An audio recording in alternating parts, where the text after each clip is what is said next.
보야. 균열이 안 생긴 보야. 잘 안 휘어져. 근데 얘가 균열이 생겼어. 막 이렇게 휘어져. 그래서 이거는 뭐라고? 균열이 안 가서 이제 IG를 쓰는 거예요. 이거는 균열이 가서 ICR을 쓰는 거야. 무슨 알겠죠? 네. 내가 철근도 가져왔어.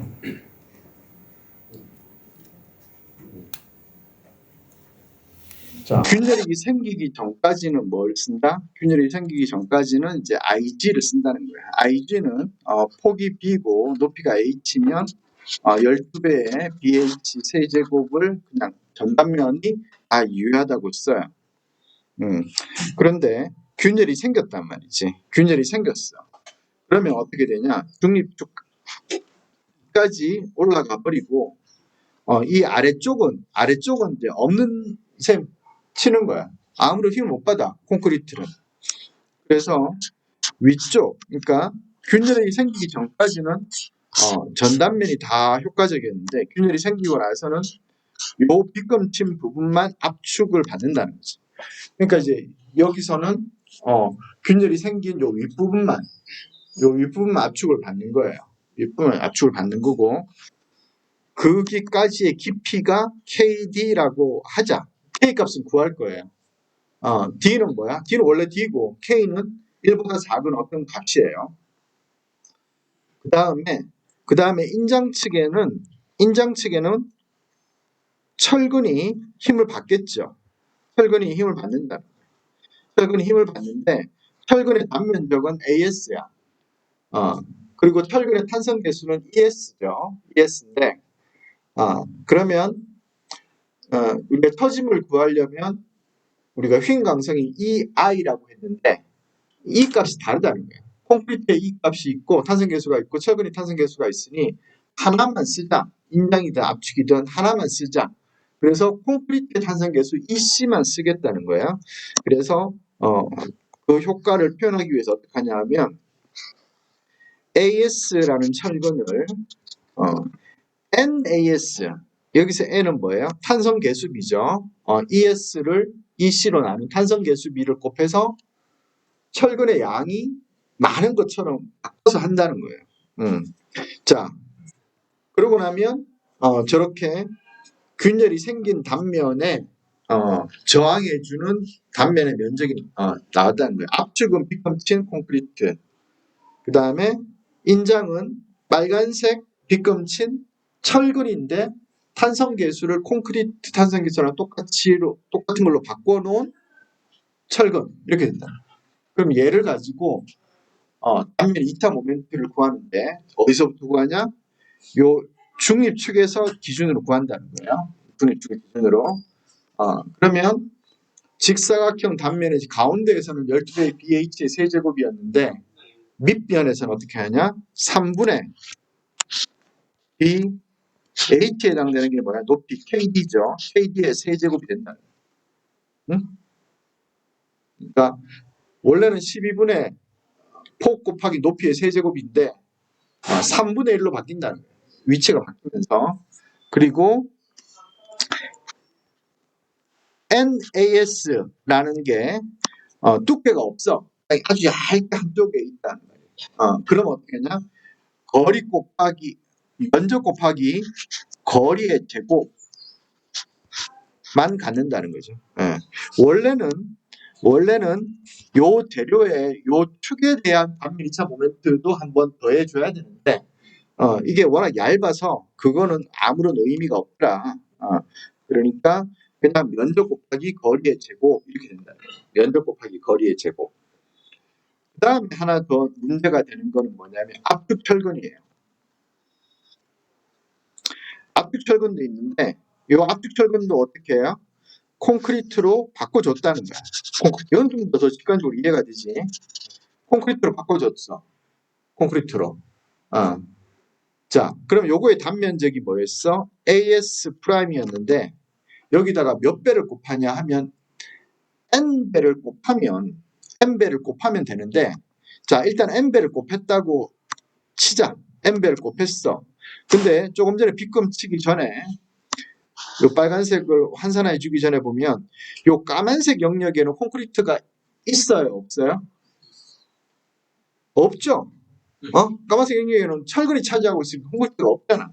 그런데 조금 전에 요 B하고 KD 이런 거 곱할 때 까만색 압축 철근의 부분의 면적을 고민하지 않았다는 거죠.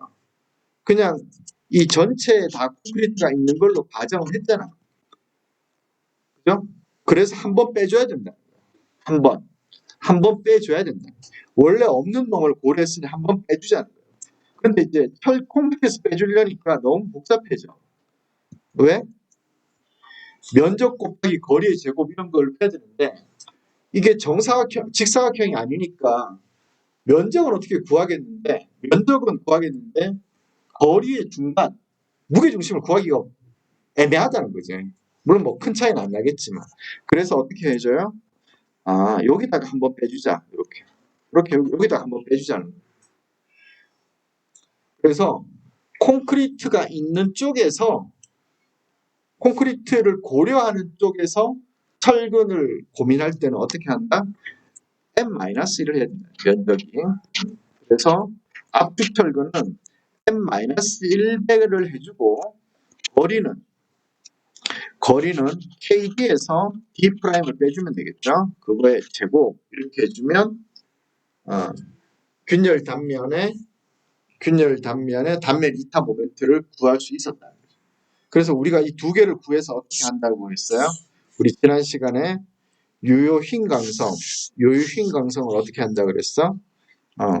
IG를 구한 다음에 MCR 나누기 MA의 3배 더하기 1 마이너스 MCR 나누기 MA의 3배를 뺀 거.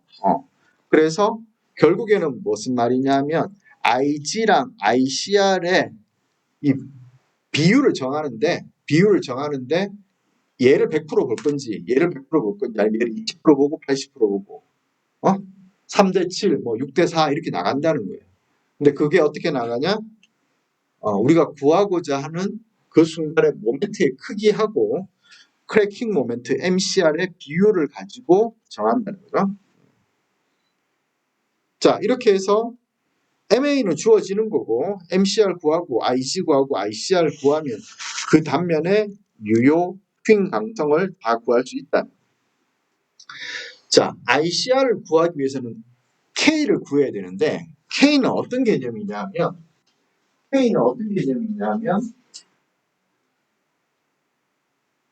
균열이 쫙 생겨서 인장철근에 힘을 쫙 받고 압축 콘크리트에 압축력을 딱 받았을 때 힘의 평형을 이루는 그 순간이 되는 거예요. 힘의 평형을 이루는 순간. 그래서 다르게 얘기하면 이 중립축이라는 게 우리 극한 상태의 중립축하고는 달라요.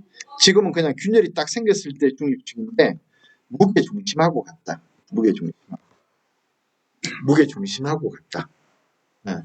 무게중심 어떻게 구했어?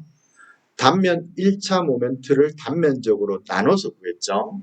단면 1차 모멘트를 단면적으로 나눠서 구했는데 그거를 또 그렇게 하면 피곤하고 그냥 시소라고 생각을 한다.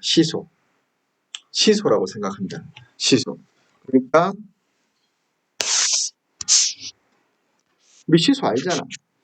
무거운 사람이 가까이 타면 가벼운 사람이 평형을 이루면 어떻게 돼? 뭐 이렇게 멀리 타면 되는 거죠. 그래서 이거의 평형 어떻게 구해? 얘가 M1이고 얘가 스몰 m, 얘가 라지 m이고 제가 스몰 m이면 여기서까지가 D1이고 여기서까지가 D2면 요 위치는 어떻게 구해? M 곱하기 D1은 스몰 m 곱하기 D2와 같다. 이렇게 놓으면 그 위치를 알 수 있는 거죠. 같은 방법으로 한다는 거죠. 같은 방법으로 한다는 말이 무슨 말이냐면 여기서 압축을 받는 쪽에 단면 1차 모멘트하고 인장을 받는 쪽에 단면 1차 모멘트가 같다라고 놓는다는 거예요.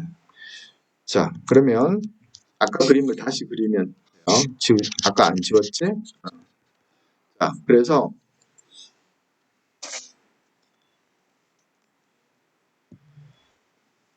압축을 자, 인장부터 할까? 인장 쪽 단면 1차 모멘트.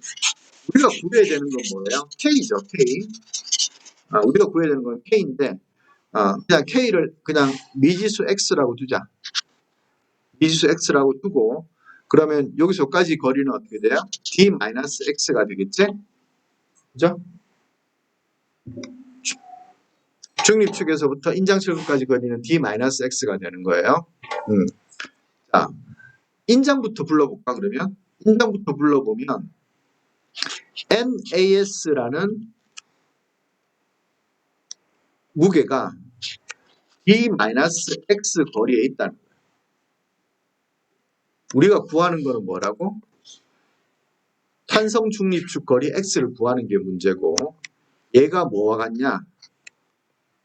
얘가 뭐와 같냐? 압축측의 단면 1차 모멘트하고 같다는 거예요. 압축측의 단면적은 어떻게 돼요? B 곱하기 X. 그 면적 곱하기 거리는 중립축에서 2분의 X죠. 얘가 X니까 요 중심까지는 2분의 X가 되겠지? 그리고 압축철근이 한 번 더 있죠. 압축철근은 M-1 AS 프라임의 거리는 어떻게 돼요? X-D 프라임. 이렇게 됩니다. 이해했어요? 그냥 면적 곱하기 거리 한 건데,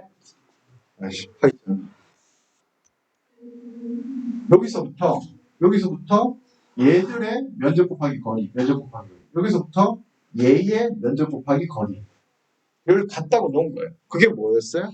그게 시소니까, 시소. 그게 시소잖아요. 그렇게 해서 구했다는 거예요. 그래서 여기서 X를 풀면 그게 중립축이 되는데, 이 중립축은 극한 상태가 아니고, 얘를 뭐라고 부르냐? 얘를 탄성 중립축이라고 얘기합니다.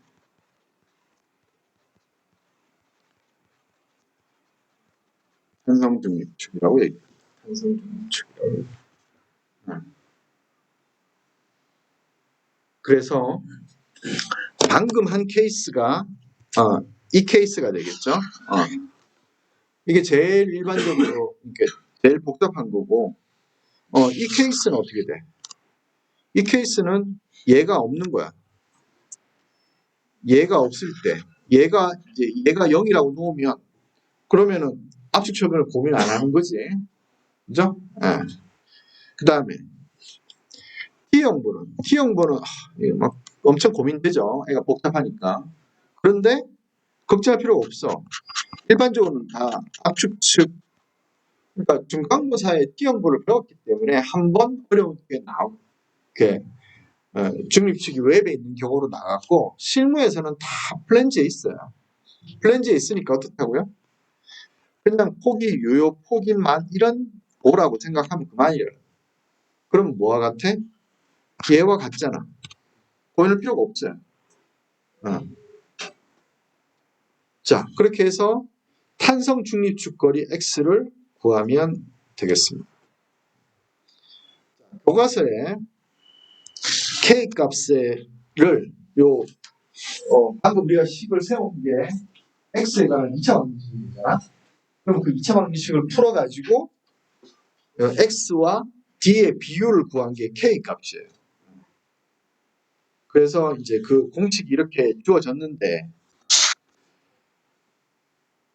이걸 어떻게 외우겠어? 그래서 이거 외우지 말고 방금 한 것처럼 그냥 시소로 이렇게 풀면 된다. 시소로. 면적 곱하기 거리. 하나 조심해야 될 거는 뭐예요? 압축 철근일 때 콘크리트가 주변에 있는데 그 안에 있는 철근의 효과를 볼 때는 M-1을 해줘야 되는 거죠. 그 위치에 콘크리트가 없었기 때문에.